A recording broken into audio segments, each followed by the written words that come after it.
Hi guys! Today I show you the performance task of P3 Contemporary World. Tara, let's go! Oops! These are the group 3 of members.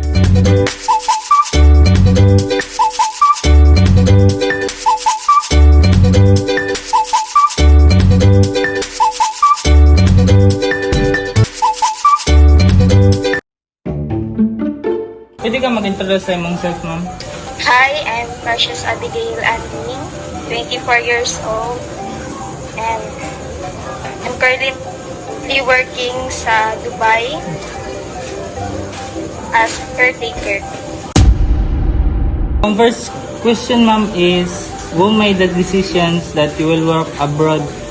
Kanang, kisay kayo mong decision, ma'am, nga magtrabaho ka sa abroad din. Unsa imong rason? Actually, ako adyo ng decision. Kay, dari magod sa Pilipinas is gamay na kay salary bitaw. Then, I want to invest in having in my own house to secure my daughter's future food. Sige, ma'am. Ang question number 3, ma'am, is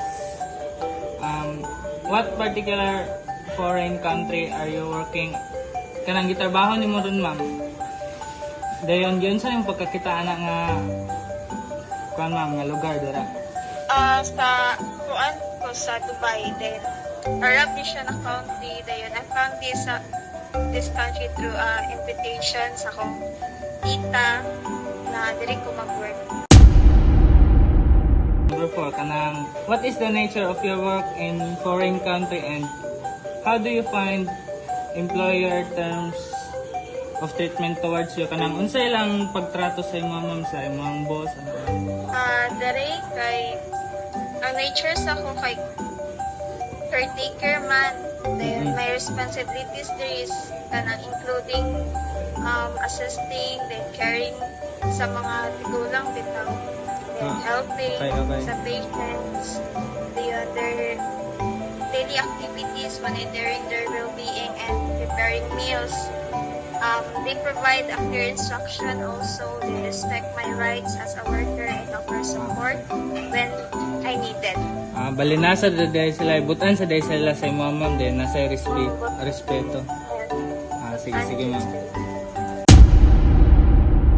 Question number 5, ma'am. What have been the impacts or advantages and disadvantages when you are working abroad? First, the advantages is provides a better income, allowing me to support my family, then improve our quality of life. The disadvantages is malayo lang sa family, then ma-homesick bitaw. Sixth question is, what were the adjustments that you had experienced when you started working abroad in your family and to yourself? Adjusted to my employer's routine work, expectation and caregiving responsibilities, and become more patient, responsible, and confident in handling my own challenges. Ma'am, how or when often do you communicate with your family in the Philippines? Akong ginayos na mag-communicate ni is messenger radio kay Mara may dali. Then basta napod ko'y free time, Mara na akong ginabuhat. Through messenger lang. Then chat, anak. Okay. Basta yun, ma'am. How do you find the government policies that for foreign country where you are working at? Kanang giyon sa nimo pagkakita ang mga policy dira sa gobyerno sa Dubai, ma'am? As a OFW bitaw, there is a Dubai, I find the government policies generally well organized and beneficial for workers and residents. The rules and are clearly communicated also then specifically sa health and safety. Lagit sila indot jud ilang organization. Balita ra nila, ma'am, dahil nasa imong agi sa inyong newsfeed, ma'am.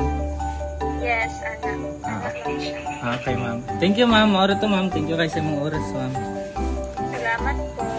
Sige, sige. Thank you, ma'am.